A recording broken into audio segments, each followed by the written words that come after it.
ప్రజాస్వామ్యాన్ని కాపాడదాం, భారతదేశ ఔన్నత్యాన్ని పెంచుదాం. ఈరోజు మీ ముందుకు ఈ విధంగా రావడాన్ని బట్టి నేను ఎంతో చింతిస్తున్నాను. ఇలాంటి బాధాకరమైన విషయాలను మీద మాట్లాడే పరిస్థితి వస్తుంది అని నేను అనుకోలేదు, కానీ తప్పక మాట్లాడవలసి వస్తుంది. సభ్య సమాజం తలదించుకునే ఒక సంఘటన చూడండి. మోదీ గారికి ప్రజెంట్ చేసేటువంటి ప్రయత్నం చేశారండి. పేపర్లో వచ్చింది ఈ ఫోటో, పేపర్ నుంచి కటింగ్ చూపిస్తాను నేను మీకు. దాంట్లో ఆయన మోదీ గారి ఆ శ్రీకృష్ణుడు తలకాయని తీసి, మొత్తం అన్ని తలకాయలు ఉంచి శ్రీకృష్ణుడు తలకాయని తీసేశారు. తీసి మోదీ గారు తలకాయ పెట్టారు దాంట్లో. ఇది అన్ని కూడా మేము బాధపడేది. అదేవిధంగా హిందువుల యొక్క ప్రధానమైనటువంటి శ్రీకృష్ణుడి తలకాయ అవకాశం వచ్చినప్పుడు మీరు రారు. శ్రీకృష్ణుడి తలకాయలంటే చెప్పు తీసుకొని కొడతా, అదుపులో పెట్టుకొని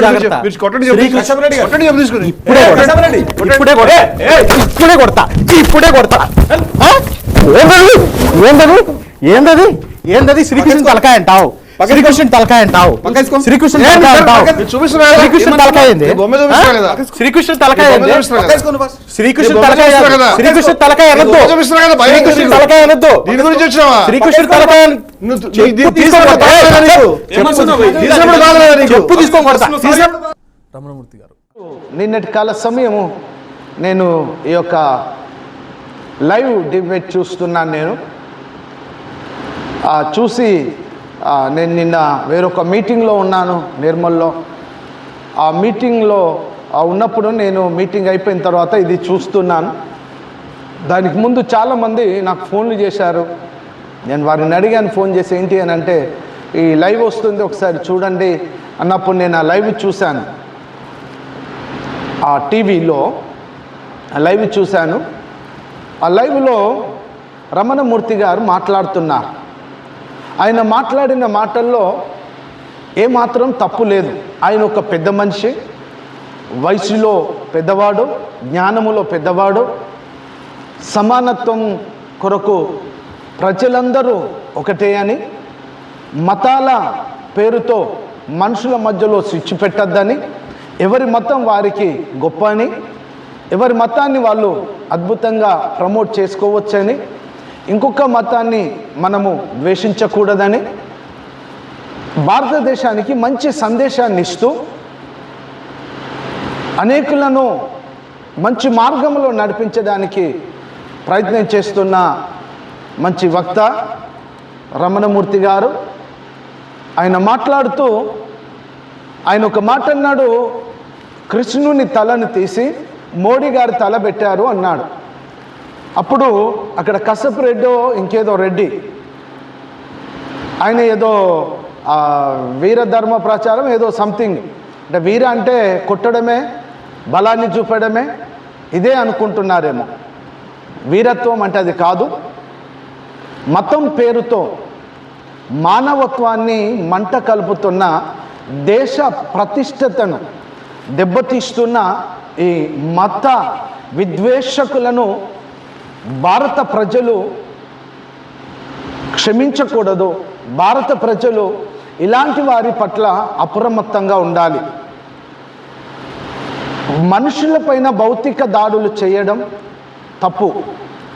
చాలామంది నాకు ఫోన్లు చేసి నన్ను అడిగారు, అయ్యా సిడిఎఫ్ నేషనల్ ప్రెసిడెంట్ గారు, ఈ విషయంపై మీ స్పందన ఏంటి అన్నప్పుడు, నేను ఆ లైవ్ను చూసినప్పుడు నాకు చాలా బాధ అనిపించింది. ఏ మతమైనా కావచ్చు, ఏ వ్యక్తులైనా కావచ్చు, చట్టాన్ని వాళ్ళ చేతిలో తీసుకొని నీ మతాన్ని ప్రకటించడానికి నీ దగ్గర సరి అయిన ఆధారాలు, సరి అయిన మార్గము లేక భౌతిక దాడులకు దిగి ఇంకొకరిని కొట్టి నీవు నీ మతాన్ని ప్రమోట్ చేయడానికి ప్రయత్నించడము నేరము. రాజ్యాంగం దానికి అవకాశం ఇవ్వదు. రాజ్యాంగంలో మత స్వేచ్ఛ హక్కు ఉంది, కానీ బలవంతపు మతం మార్పిడి లేదు. సో ఆయన మాట్లాడిన, రమణమూర్తి గారు మాట్లాడిన దానిలో నాకు మాత్రమే తప్పుగా అనిపించలేదు. ఎవరైనా నా ఫోటోనికి నా తల తీసేసి వేరే వాళ్ళ తల పెట్టేస్తే అలాగే అంటారు, ఎలిషా పాస్టర్ గారు తల తీసి ఆ బ్రదర్ తల పెట్టారు అంటారు. ఆయన మాట్లాడిన దాంట్లో తప్పు లేదు. కృష్ణుడి గారి తలను తీసి మోడీ గారి తలను పెట్టిన వాడిపైన అనలేని వాడిని శిక్షించలేని అలాంటి మూర్ఖులు ఎవరో కనుగొనలేకుండా అది తప్పు, ఒక దేవుణ్ణి మనిషిగా చిత్రీకరించడం తప్పు, దేవుడిని దేవుడిగానే చూడాలి, మనుషులను దేవుడిగా చేయొద్దు, దేవుడిగా మనుషులను చేయొద్దు, అది పద్ధతి కాదు అని చెప్పిన రమణమూర్తి గారి పైన దాడిని CDF తీవ్రంగా ఖండిస్తుంది. CDF క్రిస్టియన్ డెమోక్రటిక్ ఫోరం ప్రజాస్వామ్యాన్ని కాపాడే దిశలో దాన్ని రక్షించుకునే మార్గములో ముందడుగులో ఉంటుందని మేము ప్రకటిస్తున్నాం. అది ఏ వ్యక్తులపైన మ్యాన్ హ్యాండిల్ చేస్తే అది తప్పు. చట్టాన్ని వాళ్ళ చేతిలో తీసుకొని బలం ఉంది కదా అని బెదిరిస్తూ, కొడుతూ, చంపుతామని బెదిరిస్తూ వాళ్ళకిష్టం వచ్చిన దాన్ని ఇంకొకరి పైన రుద్దడానికి ప్రయత్నించడం రాజ్యాంగ విరుద్ధం. కాబట్టి ఇలాంటి వారిపైన రాజ్యాంగ విరుద్ధ చట్టాలను వీరిపైన ఉపయోగించాలి. ఒక మంచి వ్యక్తి పైన దాడిని క్రైస్తవ సమాజం ఖండిస్తుంది. ఇలాంటి చర్యలు జరుగుతున్నందుకు బాధపడుతుంది. ఇలాంటి వారి ద్వారా మత విద్వేషాలు రేపే ఇలాంటి మూర్ఖుల ద్వారా భారతదేశానికి చెడ్డ పేరు వస్తుంది. భారతదేశం లౌకిక భారతదేశం, ఇది ప్రజాస్వామ్య భారతదేశం, ఇది ఒక మతానికి సంబంధించిన దేశం కాదు. ఈ మత విద్వేషాలు రేపుతూ ఉంటే అసలు భారతదేశం మూల పురుషులు ఎవరో వాళ్ళు బయటికి రావడం ప్రారంభమైతే ఇక సమస్యలు వేరుగా ఉంటాయి. అన్నదమ్ముల్లా కలిసున్న వారి మధ్యలో మత విద్వేషాలు లేపకుండా, చట్టాన్ని వాళ్ళ చేతుల్లోకి తీసుకోకుండా ఈ మనుషులపైన దాడిని తీవ్రంగా ఖండిస్తున్నాం.